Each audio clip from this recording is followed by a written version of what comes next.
All right, welcome everyone. This is episode three for 100 Families Alliance members. This is some training really around recovery.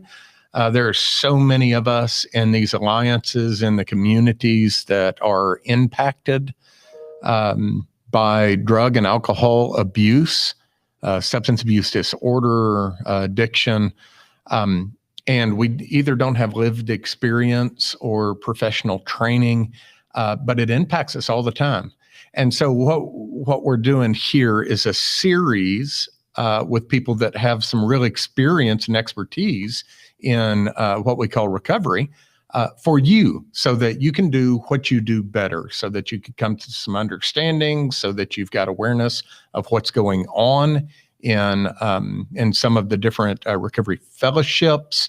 And so I wanted to bring it in today, this afternoon, and just start talking about, can we get to some workable definition of what recovery is, that at least we could umbrella it. There's so many definitions out there, and I'm going to read you one, and you feel free to add any commentary to it that you may wish. And so I like things short because I'm not smart enough to remember a lot of words. Those whole memorization things that we used to do, I didn't do well in. So I combined a bunch of different definitions and then marked a bunch of stuff out. And here's what I came up with. Recovery is a process of returning to a state of balanced health. What do you think? Recovery is a process of change. A process of change? Yes. I agree. Of change? A restoration of sanity. Yeah. Restoration of sanity. Okay. That's good. But I mean, it creates a balanced health Yeah. as far as a mindset, a balance of, what it used to be like, what happened, what it's like now. And So it's a process of kind of restoring something that was lost. And what we're talking about is through drug and alcohol Well, abuse. I don't know that it's so much restoring, because I don't want to be the person that I once was. That's right. I want to be a completely renewed person Yeah. when I start to recover. The person I once was acted out on all different kinds of behaviors. I was self-centered. I was selfish. It was all about me. I didn't consider other people's time. And so I don't want to return to that state. Mhm. I want to change my behaviors. I want to become a better person. I want to be more selfless and not selfish. That's good. So we should get rid of the return, Mhm. because Yeah. someone may not Maybe have. renew, Mhm. maybe a better word. Okay. But can we agree that process, it is a process Definitely recovery? Definitely most a process. definitely, yeah. It takes time. Yes. I've spent my whole life being selfish and self-centered and unable to see past my own nose, like how I affect other people, and, I'm just sick. I made a lot of insane choices, and it's not just drugs and alcohol. I feel like I was an addict before I even put the drugs in the scenario. Like, I acted out a lot as a child. I was always getting in trouble. I had a sense of alienation, felt like I was different and didn't fit in, along with everything else that was going on as a child, the abuse and being bullied. I believe all those factors together is what led up to me wanting to change how I felt. So I started using alcohol and drugs to do that. And in the course of that, I became sicker and sicker. Whenever I put the drugs in the scenario, It didn't help. no, I mean, it kind of did at first. Like, I felt like this person I wanted to be. Like, I had this courage, and like I felt like I didn't have all that fear, and just I felt like I could conquer the world and people would like me, and I didn't feel so scared anymore. But as time went by, I just started hurting everybody around me because, for one, I would steal, lie, cheat, manipulate, just everything, you know. And it was all centered in me trying to change the way I felt. Like I couldn't cope. I couldn't deal with life. And I couldn't hold jobs down. I didn't want to hurt people though. I didn't want to hurt my family. And like, I really didn't want to do the things that I was doing. It was just like I had no control over it. So my understanding, if then recovery, if this is a description of kind of the chaos or the pain that is kind of a result and trying to heal or become healthy out of that is a process, then let's really focus in our discussion around what's the process like. Because there are multiple pathways that I've seen that folks are have taken that are good and is working for them in a good way. But there are some things that, at least in my experience, over the past, decade and a half of trying to help folks get out of prison, stay out, that kind of thing. There are some universals or very common experiences that people must come to. And so, one of the things that I have observed as an outsider is that recovery usually is broken up into a set of kind of decisions or beliefs that someone has to adopt. So what's kind of the first one that would be kind of common? The first one would be admitting to yourself that you have a problem. Yeah. I mean, Surrender. Surrender. Total, Acceptance. complete Yeah. surrender. Acceptance. Acceptance of yourself. Or Yeah. if you have a problem. Yeah. Just saying I Mhm. have a problem because Yeah. for years and years, everybody else knew that I had a problem, but I was unable to see that I had a problem.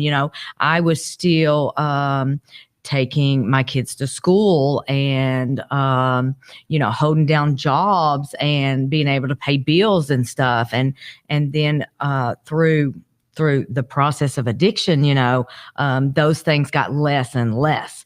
And so my family and my friends were able to, they could see that, hey, Kristen's got a problem. But I was unwilling to be able to see it myself, and then, through some events that happened to me, I lost a job, I lost a car, I lost a house, pretty much I lost everything. Did your friends tell you, or did they approach you with? My parents, my mom, she was always, saying, I think you got a problem. I'm like, no, I don't have a problem, Mom. And I got it all under control. Yeah. She would try to get me to get some help, and I just wasn't willing. I wasn't willing to say, hey, I think I have a problem and I need some help with it, and, I don't know.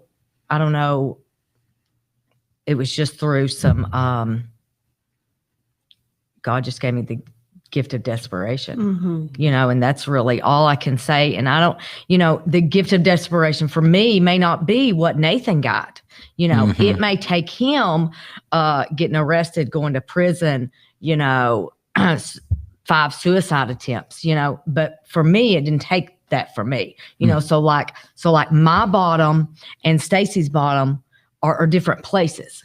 And sometimes, the recovery process is different too. When you're saying bottom, what does that mean for those that? The bottom means when you get enough. When you get sick and tired of being sick and tired of being sick and tired, then that's a bottom. Rock bottom. You rock bottom, ain't People got nothing. call it Nobody rock willing to bottom. help you. It seems like nobody's willing to help you. Yeah. And you just have nowhere else to turn. Well, and hopefully everybody has stopped enabling you at that point. Right. All your loved ones have What does enabling mean? stopped helping you, stopped feeding you to, Money. Giving you money. paying your bills, paying your rent, giving you rides, bailing you Or out. sheltering you from the consequences of your Yes. actions. Yes, Right. that's right. Absolutely, That's yes. it. That's it. When your loved ones So stop to fancy enable terms. you, Mhm. you lose it. You lose everything. You're not able to function on your own. Right. You're not able to get by with life on life's terms on your own. You don't know how to. Someone's always been there to enable you. So when those loved ones stop enabling you, you start to lose things like your car, and you start to lose things like your home and your job and your family and loved ones. And when that happens, that's when you start to see that there might be a problem. Right. And when you start to see it, it eventually comes down to accepting the fact that you have a problem and desperately looking for a solution. That's really hard. I mean, if you really care for someone, especially if it's a child and you're Mhm. watching this, I mean, that's a really hard thing That's to heartbreaking. do, is not to try to protect from the Right. pain that's there or is coming. For me, in order for my loved ones to help me, it took them, they did their homework too. They didn't just say, okay, we're going to help you do this and we're going to stop giving you money and we're going to stop doing this, because they had long since done that, Mhm. But what they did was they found out some things about recovery. They went to some people and asked them about recovery. What can I do to help him? How can I help him? How can I help him get on the road to recovery? Or what do I do? And I think that's what this is about, is helping someone who wants to help someone get clean know how to do it. If they don't know anything about the recovery process themselves, then they can't help someone recover. Mm-hmm. They can't even help someone get started in recovery because they have no clue. The disease of addiction is real and it will kill you. If someone just keeps enabling me to do the things that I do when I'm in active addiction, then chances are I'm not going to want to go get no help. That's right. Because There's no need. I don't see. there's no I don't need see for the it. unmanageability in my life All right. Mhm. because you're managing my life for me. Mhm. I can't see that there's a problem. But then we're the first ones that want to get mad when they cut you off the money or don't pay your Those are rent. forms and of your landlord comes manipulation. knocking, well, Mom, you didn't pay my rent. That's not how this Yeah. works. I mean, until a person gets enough of being sick and tired of being who they are and not being able to live within their own skin, They don't have the they motivation. don't have the motivation to go get some help or to even ask somebody to help you. If something is always given to you, you're not going to want anything more, because you haven't had to work for it. Recovery is the process that's when the work starts. So process kind of number one is the individual has to admit, accept And that. be willing to do whatever it willing. takes to stay clean Yeah. and to get a better they have a perspective problem. on their life. Yeah. So if they don't think they have a problem, then all these other things, that part of the solution They're pretty much in vain. Yeah. are, that's, You can't get to the solution if you don't have a problem. That's right. Right. And honesty, learn to be honest with yourself. Yeah. But you don't even have to be honest at first. I don't think. You Really? just got to It comes admit with that you time. got a problem, because I wasn't honest when I got here. You have to be open-minded to the fact that you do have a problem. Yeah. Yeah. Maybe, if I've heard it from you, and you, then maybe I ought to look at that because I do have a problem, Yeah. It don't always work like that either. Sometimes I've been in the penitentiary 4 times. Yeah. Didn't do me no good, Yeah. because that was my way of sobering up and getting healthy again so I could go again when I got out. Yeah. I mean, I just got tired, man, of feeling that way and just Yeah. just sick. I mean, I was tired, man. I was tired of that lifestyle altogether. The people that come with it, just everything, so then what's next? So once someone kind of comes to the point where they could see at least that their life is unmanageable, maybe they're out of options. No one's paying their rent anymore and they're tired of sleeping outdoors because that kind of stinks. Then what happens? I mean, really what we're talking about is there's a series, regardless of, God happens. again, multiple. And so what's next, David? God happens. God happens. hmm Okay. So There's a point in there was a point in my active addiction to where God took over my thoughts and took over the process of wanting to be somebody. Okay. Took over my thinking process, because mine was obviously no good because it landed me in jail and prison and everybody around me didn't want to be around me, So, I mean, I had to be by myself. So I had to find somebody to talk to. So I talked to God, and God answered my prayers by sending me to jail. Whether a lot of people don't realize it, that's what's happening. looking back, you can see where that was. Hey, man, Yeah. like a night and day. I think that. Oh, Go ahead, Stacey. I'm sorry. I think at that point in time, it's important to develop a strong support group. get involved into a support group, whatever it may be, whatever works for you. There are so many pathways to recovery. Mhm. And so seek recovery however you have to. Go check out different meetings at different places. Go check out just different stuff and research it, and get right in the middle of the lifeboat. Talk to other people. Talk to other people that are in recovery. Find out what works for them. Everybody's recovery process is different. Mhm. So to give you how it works, Mhm. there's no certain way it works. You know, it doesn't work the same way for, it's different for everybody. It doesn't work the same for everybody. But I think for sure, talking to others that have went through the same process that you're going through is a very important part of it. Mm. And so being able to get their experience, what they did, keep others close to you, and have someone to hold you accountable. So would you say that this is so important? I mean, for anyone that has kids, you understand this because you worry about who your kids are hanging around, the environment they're in. But you choose to put yourself in an environment maybe where folks understand what you're going through, but Treatment center or Yeah, I If mean you they choose got like what they call Kim free houses here. They're pretty much like a halfway house, maybe not quite as much structure, but there is structure. You know, like you're required to attend so many meetings a week. The house that I'm at a Kim free house right now. The house that I'm at, everybody in there is working a recovery program, and is clean and has, you know, some clean time. And thing is, we all there's a common bond, and you know, we help one another. You know what I mean? Like, so we could sit down in the living room and have talks on recovery and help each other whenever we're dealing with problems. Because one thing is, when I got clean, just because I got clean doesn't mean I know how to live my life. So obviously I don't, right. you know. So, you know, like that's why it's important that whenever when somebody gets clean, that they do build these solid relationships with other people, especially ones that have, you know, some substantial time clean off drugs.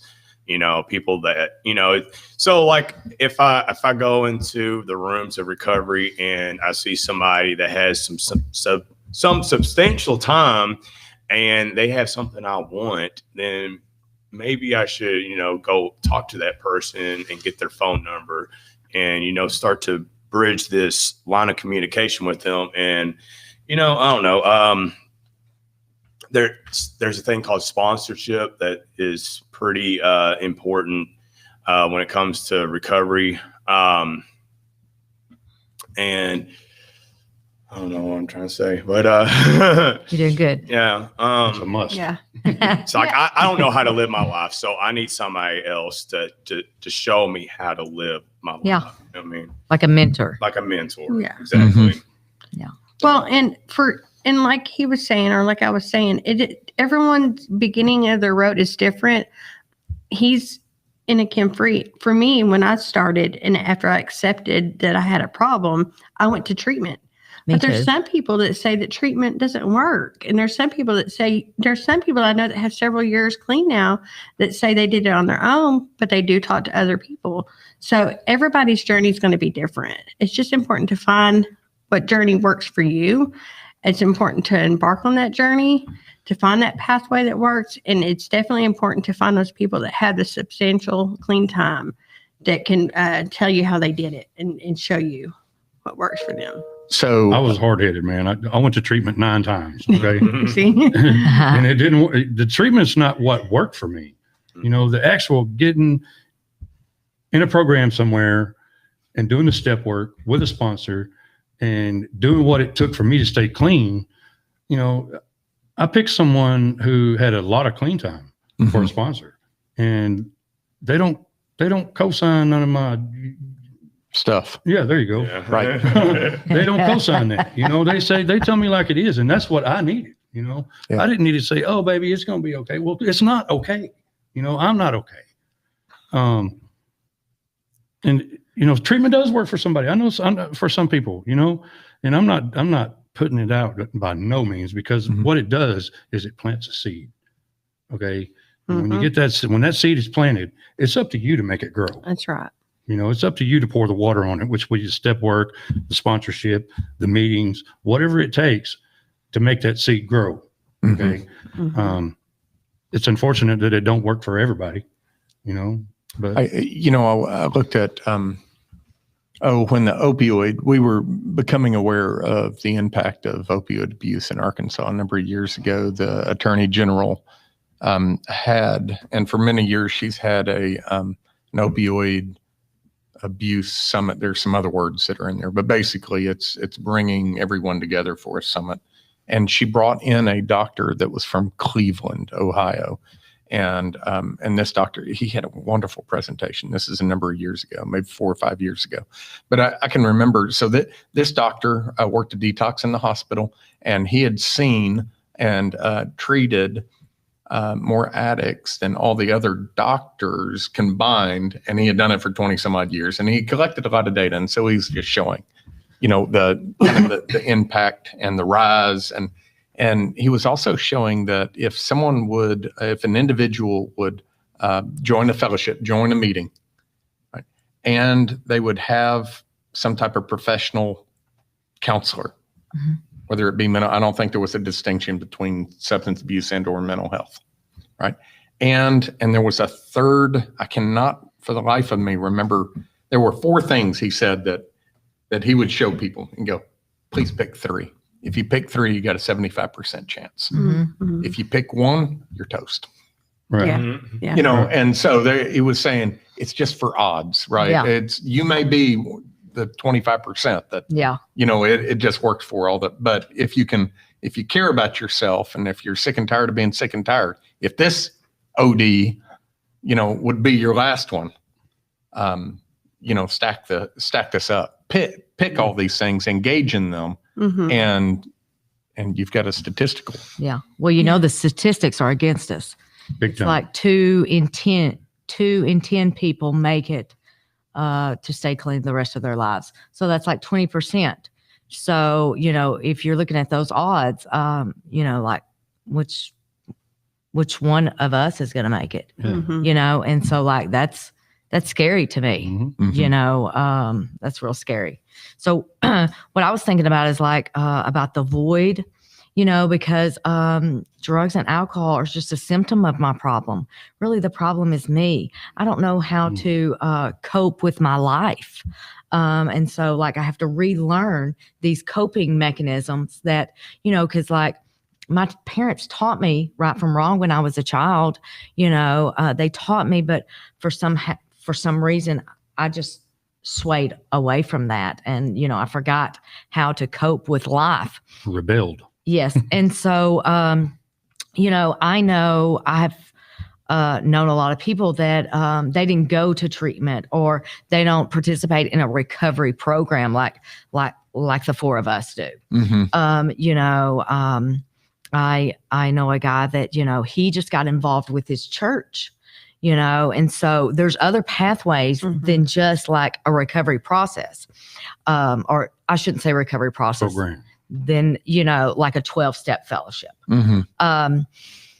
I think the key to it is learning to find God, Mhm. and, whatever God is for you, and that's the key to me, because I've got to find something that's going to fill this void inside myself, because I've tried to fill it with all these different things. And, this can apply to food addiction, to shopping addiction, to sex addiction, whatever it is that I am reaching out there for to Mhm. make myself whole again, Mhm. because that's what addiction is about. Mhm. It's about, Filling the void. filling that void, because I don't know how to fill it with the right things, And that's where to me, that's where the sponsorship comes in, and the step work and all that, because Yeah. you begin to fill them with the things that matter and not the things that don't matter. yeah. Mhm. Like the addiction, the drug addiction, the sex addiction, love addiction, whatever. the addiction is, my sponsor helps me fill it with the things that are healthy and, Yeah. the spiritual being of the part of the program. Is this what God wants me to do? That's not what God wants me to do. Or maybe like decision making, Yeah, because I didn't know how to poor make decision-making. decisions. Yeah. When I first got into recovery, because I had been making poor choices for many, many years. Because we don't become addicts overnight.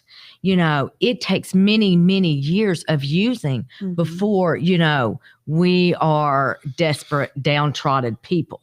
And so it takes many years and practice to learn how to make good decisions and good choices, and so like I need to bounce it off of somebody else whose life is, sane now, and they're Mhm. making good decisions. Well, maybe they can help me make good decisions, Stop lying to ourselves. because I really don't know how, Yeah. Right. So if recovery is a process, we talked about kind of first stage of that is admitting that you actually need to engage Yeah. in a Mhm. process, right? Right. It's too painful to stay here. May not know where I'm headed, but I can't. Don't forget where you come from. Just choose not to stay there. Yeah, I can't stay here. Right. It's hell here, and I don't want to stay in hell. So I'm going someplace. The next would be reach out, somewhere to a healthy group who understand what you're going through, who have Mhm. overcome Right. or in some kind of abstinence in recovery, Overcoming. overcoming. Yeah. Show you the Um, way. And so that would be kind of step 2, and then kind of submit to find someone there that could be a sponsor, a mentor, however they put it, Yeah. right? That's where the real work's going to start. And You start got to putting, change your lifestyle. start It's putting a lifestyle change. decisions for your life in their hands in some way. Put yourself where you want to be. Make And if- yourself who you are. At that point in time, you also got to learn to trust others. And that's a hard thing to do when you Ooh. first get clean. So that's when you really start doing some soul searching and that higher power or God or whoever you want to call it. You have to just learn to trust the process, trust that this is going to work through some things, and trust somebody else. Trust that, and there's so many principles that you have to put into work, like faith and trust and hope. And Is that hard for folks to overcome? Because I know, we've got a Trust issues? faith. Man. Faith? Faith. Yeah, which is trust, right? right. I think they all Ultimately. go through. I think the trust, the faith, and the hope all go together. Mhm. And so it is hard to overcome at first. That's what I was going to say. At first, it is. Yeah, when you get clean and you've been through what you've been through, it's hard. It's hard to have faith, trust that this is going to work, and to have Yeah. faith in something that you're not really sure about. And that's, hope is the same way, to be hopeful that it's going to work. When I got clean, I was hopeless. I didn't think anything was going to work for me, and I was so out of faith, and I didn't trust anybody, let alone someone that I didn't know. How did that occur then for you? Was it just so painful to stay where you were? The gift of desperation, like Kristen was talking about. I was so desperate. I was so tired. I was wore out. The running and gunning and trying to live that lifestyle, I was exhausted, and it's chaos trying to live at the end. For sure, it's chaos trying to keep up with that life. Mhm. And so that's where I was. I was at my wit's end. I couldn't keep up no more. I was tired. I was out of options. I couldn't do it anymore. And so I surrendered. I surrendered, and I said, I want to rest. I want to do whatever I can to rest and take a break. So that's when I decided to go to treatment. I was tired. And that's where I was introduced to several different pathways to recovery, not just one, but several. And then when I left treatment, it was up to me to get involved. It was up to me, and I was scared. It's important to change your people, places, and things. You can't stay around the old people or the old playmates or the old playgrounds or whatever they say. You can't hang out with all those people anymore. You can't go to the bars no more. You can't go do that stuff anymore. You have to change all of that. So it was important to me when I went back to my stomping grounds to stay away from those people. And I was scared. So I went straight to a meeting and I hid out, is what some people would say, in that meeting for the first year because I was scared that I didn't want to run into those old people, but I knew that they kept me accountable, kept me clean. And in that process of doing that, that's when I learned to trust these people. These were my new family. These are the other people that they were talking about, when I was in treatment. And I got close to them, and I didn't, that urge to use was slowly disappearing, and I've seen a lot of folks getting ready to get out of prison, and they've got an option not to go back home, and they're even they even know that home is not a healthy place, and then I'll watch many of them actually talk themselves into, maybe I'll go back and rescue. Yeah. Maybe I can go back and now take these tools that I've got now in my clean time. And a lot of that right there is trust in itself. Yeah. The trust issues, everything that when I had enough, up until that point, everything that I had trusted in the past had fell apart. Okay. There was no trust in it whatsoever because I knew what was going to happen. I knew what the end result was going to be. But when I got to where I am now, it's not hard for me to trust somebody. I don't trust everybody as much as I trust my sponsor. I trust him with my life because that is my life. That's my lifeline. That's how I stay clean. I trust him. I trust his decisions. He's doing the right thing. He has a nice house. He has a wife and kids, and everything is working and functioning properly. That's what I look for. Someone I can trust like that. I don't, that gives me hope. yeah. That gives me hope in itself. I want to be like that.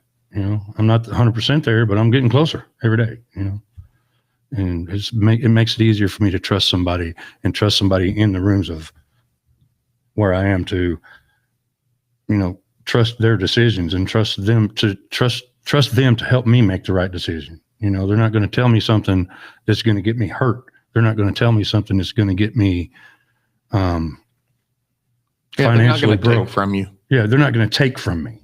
They're given. That's how it works, man. We give back what was so freely given to us in order to help the still suffering addict. And it's hard to that's hard to understand, but that's how it works. And once you hang around for a little while, you'll start to see it. And what she was saying about them old people, you hang around the barbershop long enough, you're gonna get a haircut. I promise you. Yeah. Oh, that's good. Okay. Well, just kind of closing out here, thinking about the Alliance member, the person that's out there in this nonprofit who's trying every day. They've got their program. Maybe it's, they've got clothes and bus passes and that's what their program's really around. But yet they see all the rest of this. And we're just really trying to help them realize that one is they have a role to play. If they can team up with Plant that others. seed, man. But so that kind of parting thoughts to Alliance members who are on these teams in these communities, seeing it every day, and maybe losing. I've seen some of them. It's kind of really three things occur over time for folks. Is one is they'll just lose hope. It's just too much for them. They question, am I doing any good? Is anyone getting any better? Two would be they become very cynical and hard. And we've all come across folks that, and that's a real pull. Yes. You see people come in and out and die, and you got to shut off emotions to be able to cope with, frankly, all the evil and bad things that you see. And the third would be a really balanced person who realizes that that people can get better. I'm not their savior, Right. but I could help. And so, I'll just help. It's the seeds, right? Yeah. It's the seeds. Never know which one's going to bloom. That's And by right. what those guys are doing with the 100 families and the 100, that are doing that, they're planting that seed. I want to say to them, thank you and thank God for you, because if it weren't for people like you and those people out there that are giving bus passes to get to meetings or giving bus passes simply just to get somewhere else, You know, Mhm. those things matter. You Mhm. know, because that it plants a seed of something positive. Okay, and so a lot of those people that are out there that need the help and don't get the help is because they simply feel hopeless. There's no hope. There's no trust. There's no faith.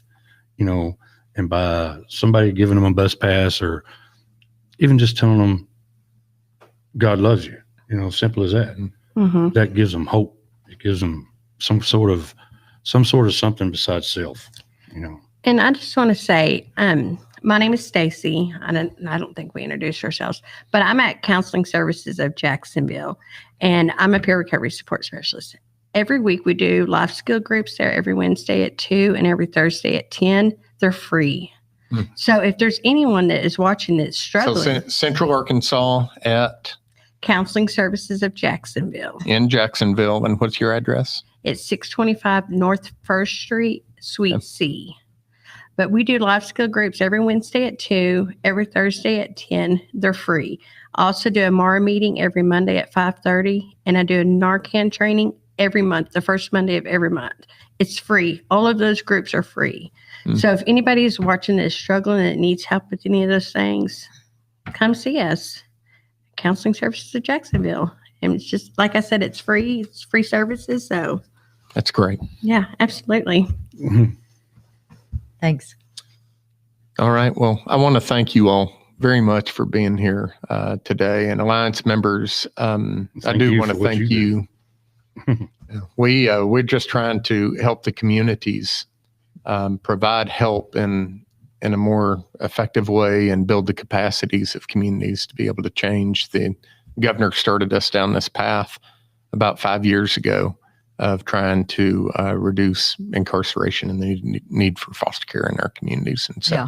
we're watching communities actually partner together with law enforcement and the courts, the judges, and the nonprofits and the substance abuse providers. And now we've got peer specialists coming on the teams with the other licensed counselors.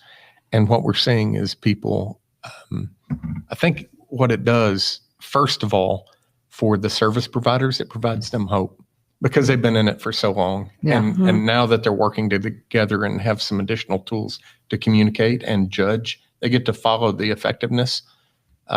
It's hope first for them and then for the client that if they engage, because the work that you have to do to get out of the Imagine. hole that you're in is so great that if you don't have hope, then why try?